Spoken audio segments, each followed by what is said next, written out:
아침에 우리 가운데 허락된 하나님의 말씀 찾으시겠습니다. 신약성경 요한복음 13장 21절부터 30절까지의 말씀입니다. 요한복음 13장 21절부터 30절까지의 말씀을 찾으시겠습니다. 다 찾으셨으면 저와 여러분들이 한 절씩 교독하시고 마지막 절 30절은 큰 목소리로 합독하겠습니다. 21절 말씀입니다. 예수께서 이 말씀을 하시고 심령이 괴로워 증언하여 이르시되 내가 진실로 진실로 너희에게 이르노니 너희 중 하나가 나를 팔리라 하시니 제자들이 서로 보며 누구에게 대하여 말씀하시는지 의심하더라. 예수의 제자 중 하나 곧 그가 사랑하시는 자가 예수의 품에 의지하여 누웠는지라. 시몬 베드로가 머릿짓을 하여 말하되 말씀하신 자가 누구인지 말하라 하니 그가 예수의 가슴에 그대로 의지하여 말하되 주여 누구니이까? 예수께서 대답하시되 내가 떡 한 조각을 적셔다 주는 자가 그니라 하시고 곧 한 조각을 적셔서 가롯 시몬의 아들 유다에게 주시니 조각을 받은 후 곧 사탄이 그 속에 들어간지라.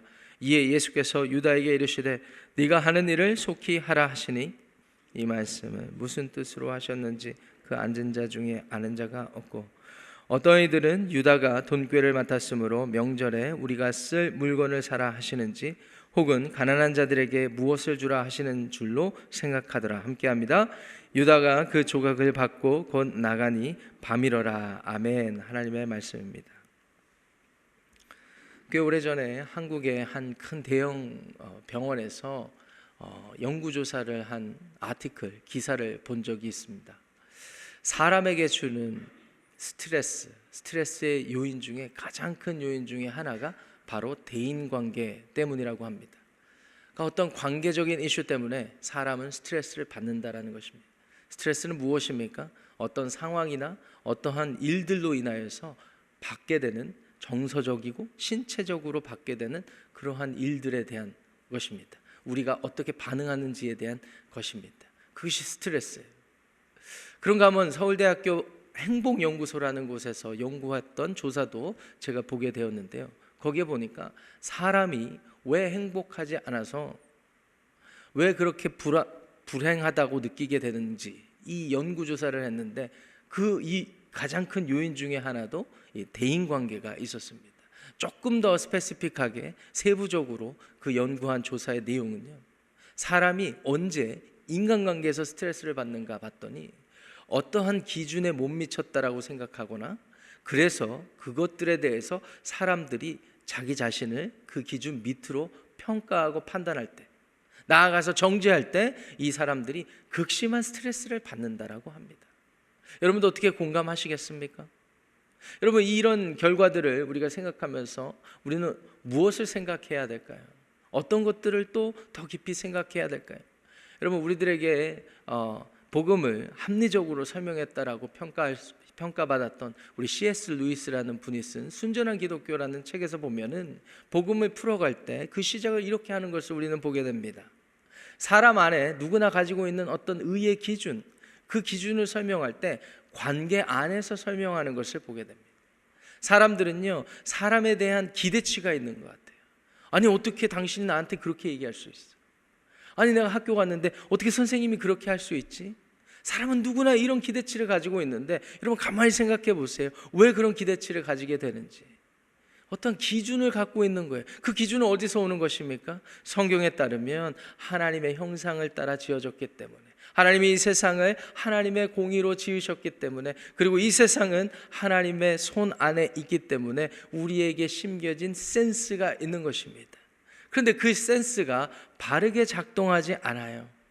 모든 센스의 중심이 나로 향하게 되어 있습니다. 그것이 에덴 동산에서 인간이 하나님을 배반한 이후부터 지속적으로 이어져 왔던 인간의 역사, 저와 여러분들의 삶의 모든 역사라는 사실을 기억하시기 바랍니다. 그렇기 때문에 우리가 왜 이런 스트레스를 받지? 왜 이런 걱정과 염려가 있지? 왜 내 관계가 바르지 않지? 왜 이것 때문에 내가 병이 들지? 육체적으로 힘들지? 이런 모든 원인이 성경적 진단에 따르면 저와 여러분들의 죄에 있다는 사실을 믿으시기 바랍니다. 자, 그렇다면 그렇다면 하나님은 이런 죄를 안고 살아가는 저와 여러분들을 위해서 어떠한 일을 하셨단 말입니까? 자신의 하나뿐인 독생자를 이 땅 가운데 인간으로 보내셨다는 사실을 기억하시기 바랍니다. 예수님은 그들을 위해 죽으시려고 오셨던 것입니다. 오늘 본문의 배경도 마찬가지입니다. 예수님은요, 죽으시기 전날 밤에 제자들을 사랑하시는 마음으로 함께 식탁의 교제를 나누시게 되었습니다. 유월절을 앞두고 있었기 때문에 의식적인 부분도 있었지만 13장 전체의 배경과 말씀을 읽어보시면 주님께서는 그 사랑하시는 제자들과 함께 마지막을 나누고 싶으셨고 그들을 염려하셨고 그들에게 당부하시고자 했던 그런 마음들이 있었습니다. 그런데 우리가 좀 주목해 볼 만한 그러한 대목은 예수님께서 상대하셨던 제자들 중에 그 제자들이 몇 명이었습니까? 12명이었습니다. 12명 각각의 면면을 보면 어부도 있었고 세리도 있었고 심지어 정치적으로 아주 과격하게 활동했던 열심당원들도 있었습니다. 다 달라요. 그런데 우리 주님께서는 12명을 다 차별 없이 부르시고 3년을 데리고 다니시면서 그들과 관계를 맺으셨어요. 사랑을 쏟아부어 주셨습니다. 그런데 12명 중에 왜 배반자가 없었겠습니까? 왜 배반자가 없었겠습니까? 오늘 본문 말씀 21절은 이렇게 시작합니다. 예수님께서 어떤 말씀을 하셨는데 심령이 괴로웠다 이렇게 말씀을 하세요. 예수님도 어쩌면 사랑을 베푸셨던 제자들 그 안에서 앞으로 일어날 일들에 대한 어떤 극심한 스트레스가 있지 않았을까라는 생각을 하게 됩니다. 어떤 말씀을 하시면서 이런 괴로움을 느끼셨단 말입니까? 어제 본문을 보니까 누군가가 예수님을 팔 것을 알고 계셨습니다. 예수님은요 3년 동안 12제자들을 사랑으로 품으시고 가르치시고 데리고 다니셨지만 다 알고 계셨어요. 누군가 나를 배반해서 나는 십자가에서 죽게 될 것이다. 십자가에서 죽는 일은 어쩌면 예수님께는 큰 문제가 되지 않았을 수도 있습니다. 왜요? 예수님은 십자가에서 죽으시기 위하여 이 땅에 인간으로 오셨기 때문입니다. 그런데 예수님을 괴롭게 하는 것은 3년 동안 자기를 따라다니고 3년 동안 그들을 위해 사랑으로 베푸셨던 사람 중에 누군가 자기를 배반하는 일 때문이 아닐까, 그런 생각을 해보게 됩니다. 21절에 예수님 말씀 들어보세요. 내가 진실로 진실로 너희에게 이르노니 너희 중 하나가 나를 팔리라. 제자들 안에서 약간의 소동이 일어났습니다. 22절 말씀 보니까 서로 보면서 누구에 대해서 말씀하실까 의심했다라는 것입니다. 그래서 예수님의 제자 중 하나 예수님 품에 안겨 있어요. 여러분 이때 당시에 문화적인 코드를 이해하셔야 됩니다. 그리스 헬라 문화의 영향을 받은 그런 일들이 이 로마 제국 안에도 있었고 예수님 당대에도 그 영향을 끼쳤고 기후적인 사회적인 영향도 있었죠. 어쨌든 테이블에 기대어서 식사를 하는, 여러분 영화나 어떤 영상을 통해서 잘 아시는 그런 상황입니다. 그런 상황에 요한이 예수님 가장 측근에서 가까운 곳에서 기대어 있었을 때 24절 말씀 보세요. 시몬 베드로가 머리짓으로 말해서 예수님께 그 사람이 누군지 물어봐라 이렇게 주문한 것입니다. 요청한 것입니다. 어쩌면 우리의 상상력을 약간 보태자면 복심술을 사용했을 수도 있겠습니다.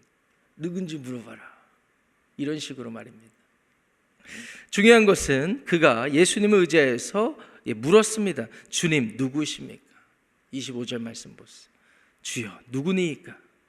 예수님 말씀해 주세요. 26절에 내가 떡 한 조각을 적셔다 주는 자가 그다 하면서 그 떡을 누구에게 전해 주십니까?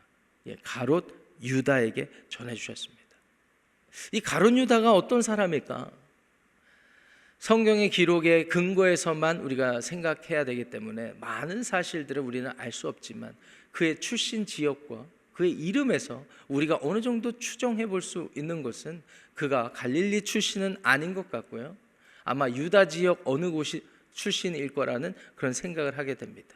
그리고 당대에 그 사용되었던 사람들의 어떠한 행위들, 거기에서 기인한 어떤 이름들과 비교를 해봤을 때 아마 그 역시 과격한 헤롯의 열심 당원 중에 하나가 아니었을까라는 그런 견해도 있습니다. 이런 근거들을 중심으로 볼 때에 이 가롯인 유다는 아마 예수님에 대한 어떤 기대를 가지고 따랐던 사람이었으나 그의 출신이 다르고 그 사람들 안에서도 약간 이질적인 그런 부분도 있었고, 그리고 예수님에 대한 어떤 실망감도 있지 않았을까, 그래서 예수님을 팔 생각을 하지 않았을까라는 생각을 해보게 됩니다. 예수님 품에 안겼던 사랑하는 제자, 누구일까요? 사도 요한이라고 스스로가 그렇게 표현을 하는 것입니다. 그가 설명해 주었던 이 요한복음 12장 27절에 가보시면은요, 이 유다에 대한 평가가 나와 있어요. 평소에 회개를 맡았는데 횡령을 자주 일삼았다라고 그렇게 기록이 되어 있습니다. 이건 요한의 기록이에요. 요한은 예수님의 최측근이었고 모든 일들이 어떻게 진행되었는지를 3년 동안 아마 잘 지켜보았기 때문에 이런 평가가 있었던 것 같습니다. 그러니까 유다의 평소의 행적들을 우리가 잘 생각해 보게 되는 것이죠. 결국 그에게 27절 말씀 보세요. 예수님이 그렇게 표현을 하시고 전달을 하자 사탄이 그 속에 들어갔다라고 그렇게 기록되어 있습니다. 여기서 우리는 자주 하게 되는 질문이 있죠. 아하, 그렇구나. 가롯인 유다는 예수님을 그냥 팔 생각이 없었는데 사탄이 그의 마음에 들어와서 사탄으로 하여금 이런 일이 일어났구나, 이런 생각에 집중하게 되죠. 결과적으로 보니까 맞는 말씀이에요. 사탄이 그에게 영향을 주었던 것 같아요. 그런데 사실은 우리 인간의 내면에서 저와 여러분들이 공감할 만한 그런 마음의 동기를 살펴보면, 그리고 그 과정을 설명드려 보자면 이와 같습니다. 사탄이 아무 생각 없었던 가롯 유다에게 그 마음을 불어넣었다라기보다는 평소에 예수님을 따라다니면서 다른 동기, 불순한 동기, 그 결과로 예수님의 돈통을 맡으면서도 자기의 이익을 챙기고, 그러면서 부정직하게 주님 앞에, 하나님 앞에 거룩하지 못한 채로 그렇게 따라다녔던 사람이었기에 사탄은 시시때때로 그의 그런 악한 마음, 그의 그런 부정한 삶의 모습을 틈타서 그에게 그의 생각을 더 확증시키고 확대시키고 그로 하여금 사탄의 일에 동참케 유혹하지 않았을까? 마치 에덴 동산에서 일어났던 일처럼, 마치 다윗을 핍박했던 사울에게 일어났던 것처럼 똑같은 패턴으로 일어나지 않았을까? 오늘날 우리에게도 마찬가지 아니겠습니까? 우리가 주님을 따른다고 하고 주님을 섬긴다고 하면서 여전히 우리 안에 감추어진 인간의 욕망, 옛사람의 습관들, 그것에 충성을 다하다 보면 사탄이 좋아하고 사탄은 오히려 그것을 더 부추기며 유혹하게 되는 거예요. 그로 말미암아 우리의 삶은 멸망의 길로 들어서게 되는 것입니다. 가롯인 유다는 그와 같은 패턴으로 주님을 팔게 된 것입니다. 신기한 것은 27절 하반절에 주님께서 그가 하는 일을 허용하세요. 네가 하는 일을 속히 하라. 그리고 제자들은 그 뜻을 알지 못하죠. 30절 말씀 보니까 유다는 곧 나갔다 이렇게 돼 있고요. 요한복음에 등장하는 문학적 장치인 그때가 밤이었다라는 그런 묘사가 나옵니다. 이거 영적인 어떠한 특별한 일들에 대한 묘사인 것이죠. 어둠이 곧 찾아오는 것입니다. 예수님이 십자가에서 죽으시고 또 핍박과 환난을 당하시고 죽으시는 그것을 상징하는 것이죠. 이것이 저와 여러분들이 오늘 함께 봉독한 말씀의 내용이 되겠는데요. 오늘 말씀을 우리가 함께 이렇게 나누면서 저와 여러분들이 생각해보고 주목해 봐야 되는 부분이 있습니다. 왜 예수님은 가롯인 유다가 이런 사람인 것을 알고, 그리고 그가 이렇게 팔 것을 알면서도 계속 그를 제자의 무리에 두셨을까라는 질문입니다. 어떤 분들은 당연하죠 목사님, 예수님이 어쨌든 죽어야 되니까 누군가가 자기를 죽일 수 있도록 뭔가 각본을 만드셔야 되니까 하나님께서 그렇게 미리 예정하시고 이렇게 대본을 짜신 게 아닐까요? 라고 이렇게 단편적으로만 생각하시는 그런 일들이 있지만, 여러분, 사람이라는 존재는 예수님이 육신으로 오셔서 사람으로 사셨기 때문에 관계를 맺는 과정에서 살아가게 되어 있습니다. 무려 3년 동안 말입니다. 3년 동안이나 예수님께서 그 대본이 완성되기를 위하여서 그렇게 가룟 유다를 보시고 가룟 유다만을 그렇게 대하셨을까요? 그렇게 생각한다면 오늘날 우리가 주님과 관계 맺는 것도 그렇게 단편적으로 사무적으로 생각할 수 있을까요? 예수님의 지상 대명령을 하나님의 나라를 확장시키기 위해 숫자를 채우거나 아니면 한국 사람도 구원해야 되기 때문에 한국 사람의 부분으로 우리가 들어갔거나 뭐 이런 식으로밖에 설명이 안 되겠습니까? 그렇지 않죠. 예수님은 가로신 유다와도 인격적인 관계, 인간적인 관계를 3년 동안이나 맺어오셨고 그 관계가 더 깊어지기를 원하셨을 거예요. 그리고 그가 돈통을 맡았다면 너가 아니었으면 좋겠다, 너가 그 나를 팔 그자가 아니었으면 좋겠다, 이런 안타까운 마음이 있으셨을 것입니다. 그래서 3년 동안이나 데리고 다니시지 않았을까? 예수님의 마음이 그러시지 않았을까? 오늘 사는 우리도 마찬가지 아니겠습니까? 주님을 사랑한다고, 주님께 예배한다라고 고백하고 살아가지만 매주 예배당에 와서 하나님 예배하고 말씀 피고 주님 뜻대로 살겠다고 하지만 우리들의 삶의 결과는 어떻습니까? 여전히 주님을 배반하는 삶의 모습 아니겠습니까? 차라리 입술로 고백하지 말든지요. 오늘 본문에 등장하는 베드로는 어떻습니까? 베드로 역시 인간관계 관계적인 측면에서 보니까 누구인지 색출하려고 사랑하는 제자 요한에게 그가 누구인지 물어보라고 시켰던 것 같아요. 그리고 그의 마음에 두려움도 있지 않았을까 생각을 해봅니다. 도대체 누가 예수님을 판단 말인가? 그러면 그 사람 그 일 때문에 나도 어떻게 되는 것 아닌가? 여전히 자기를 살피는 그런 마음의 동기가 있었던 것 같아요. 여러분, 사람은 이와 같습니다. 사람은 가룟 유다를 비난하고 정죄하고 그를 색출하려는 마음도 있지만 결국 사람은 예수님 앞에서 동일한 존재라는 사실입니다. 베드로도요, 예수님이 잡히시던 밤에 자기는 예수님을 부인할 일이 없다라고 자신만만하게 호언장담했던 사람 아니었습니까? 그런데 3번이나 예수님을 부정했던 사람 아닙니까? 그런 사람이 어떻게 감히 도대체 누가 예수님을 판단 말이냐라고 말할 수가 있겠습니까? 모든 사람은 하나님 앞에서 불의한 존재일 뿐입니다. 모든 사람은 우리 예수님과의 관계에서 떳떳하지 못합니다. 저와 여러분도 마찬가지입니다. 우리는 하나님의 은혜 없이는 살아갈 수가 없어요. 왜요? 하나님 앞에 떳떳한 존재가 될 수 없기 때문입니다. 그럼에도 불구하고 우리 주 예수 그리스도께서는 이 모든 우리들의 허물과 죄를 아시고 우리들의 허물과 죄짐을 짊어지심으로 우리를 살리시고자 하였습니다. 그래서 십자가에서 죽으시고 3일 만에 부활하셔서 저와 여러분들의 생명의 후원의 주가 되었다는 사실을 믿으시기 바랍니다. 그 주님께서 오늘날에도 우리에게 말씀해 주세요. 누구든지 나를 따르려거든 자기를 부인하고, 예수님이 잡히시던 전날 밤에 가로신 유다를 대하고 베드로를 대하시고 사랑으로 그들을 끝까지 품으로 쉬려고 했던 그 예수님처럼 살려거든 자기를 부인해야 된다. 그리고 예수님께서 보여주셨던 삶의 모습, 사명을 이루기 위해서 어떤 일이든지 헌신하는 모습으로 살아가야 된다라고 말씀해 주고 계십니다. 사랑하는 지구촌교회 성도 여러분, 오늘 말씀을 통하여서 저와 여러분들이 2가지를 적용하고 오늘을 시작했으면 좋겠습니다. 첫 번째는요, 개인적인 측면에서 이런 질문을 품고 하루를 시작했으면 좋겠어요. 나는 얼마나 주님 앞에 충성되게 살아가고 있는가?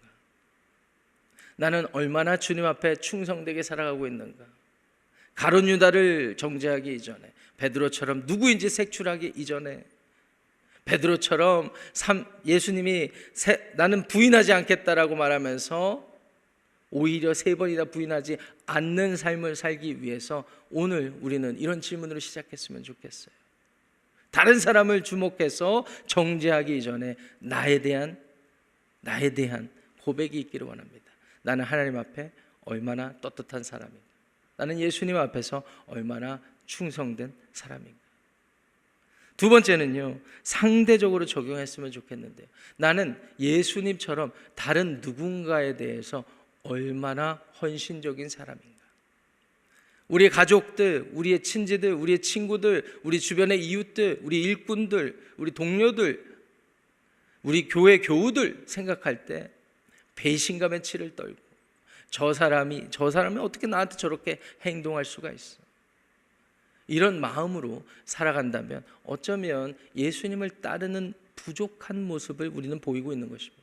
우리 주님께서는 3년 동안이나 자기를 팔자가 누구인지 아시면서 그를 끝까지 품으시지 않았습니까? 나는 얼마나 예수님처럼 그를 용납할 수 있을까? 이런 질문으로 오늘 하루를 시작할 수 있었으면 좋겠습니다. 우리 예수님은요, 결국은 십자가를 지시고 저와 여러분들을 살리셨습니다. 예수님의 방식이 아니고서는 우리는 이 세상에서 살아갈 수 없고 그 누구도 살릴 수 없다는 사실을 기억하시고 오늘 우리에게 허락된 하루, 우리 주님처럼 주님을 위해 살아가는 저와 여러분들이 되시기를 축원합니다. 기도하겠습니다.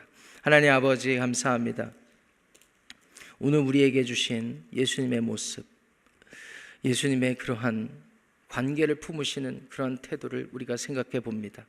주님, 자신을 팔자가 누구인지 잘 아시면서도 3년 동안이나 참으시고 그에게 분노하지 않으시고 끝까지 그의 일을 안타까운 마음으로 비통히 여기시는 그 주님의 모습에서 오늘 우리들의 삶을 어떻게 살아가야 될지 생각해 봅니다.